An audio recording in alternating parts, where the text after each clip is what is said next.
আপনি যদি নিজের মোবাইল দিয়ে অনলাইনে mobile recharge, money transfer, bank balance check করা বা বিভিন্ন বিল যেমন ইলেকট্রিক বিল ইত্যাদি পেমেন্ট করতে চান, তাহলে আপনি যে কোনো ইউপিআই পেমেন্টস অ্যাপ যেমন ফোনপে, পেটিএম, গুগল পে ইত্যাদি ব্যবহার করতে পারেন। ফোনপেতে নতুন অ্যাকাউন্ট বানিয়ে কিভাবে ইউপিআই পিন সেট করে অনলাইন ট্রানজাকশন করবেন, ডিটেলস জানতে ভিডিওটি শেষ পর্যন্ত দেখতে থাকুন। ফোনপে ইনস্টল করার জন্য ইন্টারনেট অন করে প্লে স্টোরে গিয়ে ফোনপে লিখে সার্চ করে ফোনপে ইনস্টল করে ওপেন করে নেবেন। ব্যাংকের সাথে লিঙ্ক আছে এমন কোনো অ্যাক্টিভ ফোন নাম্বার যেটিতে এসএমএস যাওয়ার মতো ব্যালেন্স আছে ও মোবাইলে লাগানো আছে, এখানে দিয়ে প্রসিড করবেন। মোবাইল নাম্বারটি যে যে ব্যাংক অ্যাকাউন্টের সাথে লিঙ্ক করা আছে কেবলমাত্র সেই ব্যাংক অ্যাকাউন্টগুলি আপনি ফোনপেতে অ্যাড করতে পারবেন। ধরুন আপনার দুটি ব্যাংকে অ্যাকাউন্ট আছে এবং বিভিন্ন ব্যাংক অ্যাকাউন্টে আলাদা আলাদা ফোন নাম্বার দেওয়া আছে, যেমন ভোডাফোন নাম্বার এসবিআই এর সাথে ও জিও নাম্বার পিএনবির সাথে লিঙ্ক করা আছে। এখন যদি আপনি ভোডাফোন নাম্বার দিয়ে অ্যাকাউন্ট ওপেন করেন তাহলে কেবলমাত্র এসবিআই অ্যাকাউন্টটি ফোনপেতে অ্যাড করতে পারবেন। যদি আপনি দুটি ব্যাংক অ্যাকাউন্টই ফোনপের সঙ্গে অ্যাড করতে চান তাহলে হয় যে মোবাইল নাম্বার দিয়ে ফোনপে ওপেন করেছেন সেই নাম্বারটি দুটি ব্যাংক অ্যাকাউন্টের সঙ্গে লিঙ্ক করিয়ে নিতে হবে, না হলে ফোনপের ডুয়াল অ্যাপ বানিয়ে আলাদা আলাদা দুটি ফোনপে অ্যাকাউন্ট বানাতে হবে। কিভাবে ডুয়াল অ্যাপ বানাবেন ডেসক্রিপশনে দেওয়া ভিডিও দেখতে পারেন।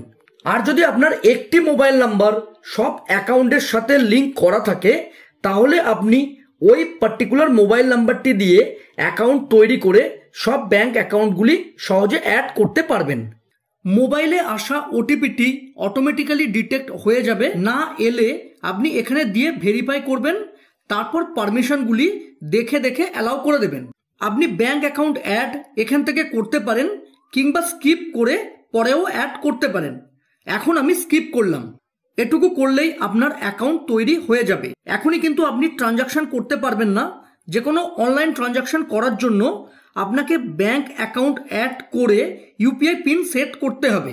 এখানে ট্যাপ করলেই আপনার প্রোফাইল ওপেন হয়ে যাবে। তারপর এই অ্যারোতে ট্যাপ করে আপনার নাম, প্রোফাইল পিকচার কিংবা অ্যাড্রেস সেভ করতে পারবেন। এরপর কমপ্লিট প্রোফাইলে ট্যাপ করে আপনি নিজের বিভিন্ন ডিটেলস এখানে সেভ করে রাখতে পারেন। এগুলি চাইলে করবেন, না করলেও চলবে। এখন ব্যাংক অ্যাকাউন্ট অ্যাড করার জন্য এখানে ব্যাংক অ্যাকাউন্ট কিংবা ব্যাকে গিয়ে অ্যাড ব্যাংক অ্যাকাউন্টে ট্যাপ করবেন।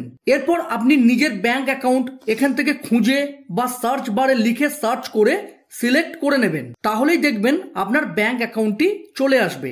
এরপর আপনাকে নতুন ইউপিআই পিন সেট করতে হবে। আমার ক্ষেত্রে দেখুন রিসেট ইউপিআই পিন শো করছে, কারণ আমার অলরেডি ইউপিআই পিন সেট করা আছে। একটি ব্যাংক অ্যাকাউন্টের জন্য একবারই ইউপিআই পিন তৈরি করতে হয়। তারপর ওই পার্টিকুলার ব্যাংক অ্যাকাউন্টটি যে কোনো পেমেন্টস অ্যাপ যেমন ফোনপে, পেটিএম, গুগল পে যেখানেই অ্যাড করবেন আর নতুন ইউপিআই পিন সেট করতে হবে না। সবার ক্ষেত্রে ইউপিআই পিন একই থাকবে। পরে আপনি চাইলে এটিকে চেঞ্জ বা রিসেট করতে পারবেন। নতুন ইউপিআই পিন তৈরি করার জন্য সেট ইউপিআই পিনে ট্যাপ করবেন। আমি এক্ষেত্রে রিসেট ইউপিআই পিনে ট্যাপ করছি। পিন তৈরি করা বা রিসেট করা দুটি প্রসেস কিন্তু একই। আপনি ইউপিআই পিন সেট বা রিসেট এটিএম কার্ড বা আধার নাম্বারের সাহায্যে করতে পারেন। আপনার ব্যাংক অ্যাকাউন্টের সাথে যে মোবাইল নাম্বারটি লিঙ্ক আছে ওই সেম মোবাইল নাম্বারটি যদি আধারের সঙ্গেও লিঙ্ক করা থাকে তাহলে আপনি আধারের মাধ্যমেও ইউপিআই পিন সেট বা রিসেট করতে পারবেন। আমি প্রথমে এটিএম কার্ডের সাহায্যে কিভাবে ইউপিআই পিন সেট বা রিসেট করবেন দেখাচ্ছি, তারপর আধার নাম্বারের সাহায্যে কিভাবে সেট বা রিসেট করবেন দেখাবো। এটিএম কার্ড ডিটেলসের সাহায্যে ইউপিআই পিন সেট করার জন্য এখানে আপনার এটিএম কার্ড নাম্বারের যে লাস্ট 6 ডিজিট আছে ওটি দিয়ে দেবেন। এরপর আপনার কার্ডের এক্সপায়ারি ডেট এখানে দিয়ে দেবেন। যদি আপনার কার্ডের কোনো এক্সপায়ারি ডেট না দেওয়া থাকে তাহলে আপনি মান্থের জায়গায় 01 আর ইয়ারের জায়গায় 49 দিয়ে দেবেন। এই ডিটেলসগুলি আপনি এটিএম কার্ডের উপরেই পেয়ে যাবেন। এরপর প্রসিড করবেন, পারমিশনগুলি অ্যালাউ করে দেবেন। এবার আপনার ব্যাংক থেকে একটি ওটিপি আসবে। দেখুন ওটিপিটি অটোমেটিক্যালি ডিটেক্ট হয়ে গেল। এরপর টিক করবেন। এখন আপনি এটিএম থেকে টাকা তোলার সময় যে পিন ব্যবহার করেন ওটি এখানে দিয়ে দেবেন। এরপর টিক করবেন। এবার এখানে নতুন একটি ইউপিআই পিন সেট করে টিক করবেন। এই ইউপিআই পিনটি কোনো কোনো ব্যাংক অ্যাকাউন্টের ক্ষেত্রে 4 ডিজিটের হতে পারে কিংবা কোনো কোনো ব্যাংক অ্যাকাউন্টের ক্ষেত্রে 6 ডিজিটের হতে পারে। এটি পুরোপুরি ডিপেন্ড করে আপনার কোন ব্যাংকে অ্যাকাউন্ট আছে তার উপর। নতুন ইউপিআই পিনটি কনফার্ম করার জন্য আর একবার দিয়ে টিক করবেন। দেখুন আমার ইউপিআই পিন সাকসেসফুলি রিসেট হয়ে গেল। এখন আমি আধার কার্ডের সাহায্যে কিভাবে ইউপিআই পিন সেট বা রিসেট করবেন দেখাচ্ছি। এর জন্য একইভাবে নতুন ইউপিআই পিন তৈরি করার জন্য সেট আর নিউ ইউপিআই পিনে ট্যাপ করবেন, আর যারা রিসেট করবেন তারা রিসেটে ট্যাপ করবেন। এরপর অথেন্টিকেট ইউজিং আধার নাম্বারে ট্যাপ করবেন। এখানে আপনার যে মোবাইল নাম্বারটি ব্যাংকের সাথে লিঙ্ক আছে সেই পার্টিকুলার মোবাইল নাম্বারটি আধারের সঙ্গেও লিঙ্ক থাকা চাই। এরপর অ্যাকসেপ্ট অ্যান্ড প্রসিডে ট্যাপ করবেন। এবার আপনার আধার নাম্বারের প্রথম 6টি ডিজিট এখানে দিয়ে প্রসিড করবেন। 6 ডিজিটের আধার ওটিপিটি অটোমেটিক্যালি ডিটেক্ট হয়ে যাবে, না হলে আপনি এখানে দিয়ে দেবেন, তারপর টিক করবেন। এবার ব্যাংক থেকে যে ওটিপিটি এসেছে ওটি এখানে দিয়ে দেবেন। ব্যাংক ওটিপি দেওয়ার পর টিক করবেন। এবার আপনি নতুন ইউপিআই পিন সেট করে টিক করবেন।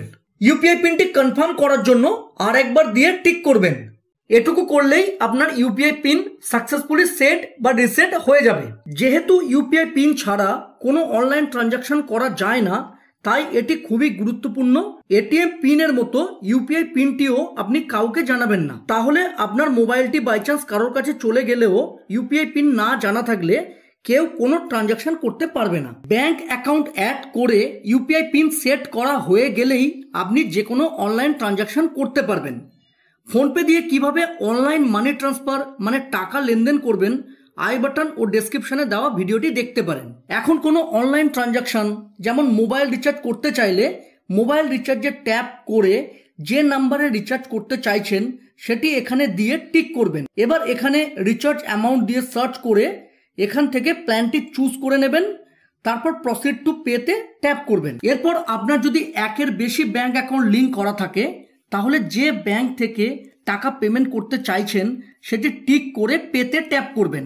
এরপর এখানে ইউপিআই পিন দিয়ে টিক করবেন, তাহলেই পেমেন্ট সাকসেসফুলি হয়ে যাবে। ইউপিআই পিন চেঞ্জ বা রিসেট কিভাবে করবেন জানতে হলে এই ভিডিওটি দেখতে পারেন। আজ এই পর্যন্ত। ভিডিও ভালো লাগলে প্লিজ চ্যানেলটিকে লাইক শেয়ার ও সাবস্ক্রাইব করে সাপোর্ট করবেন। ধন্যবাদ।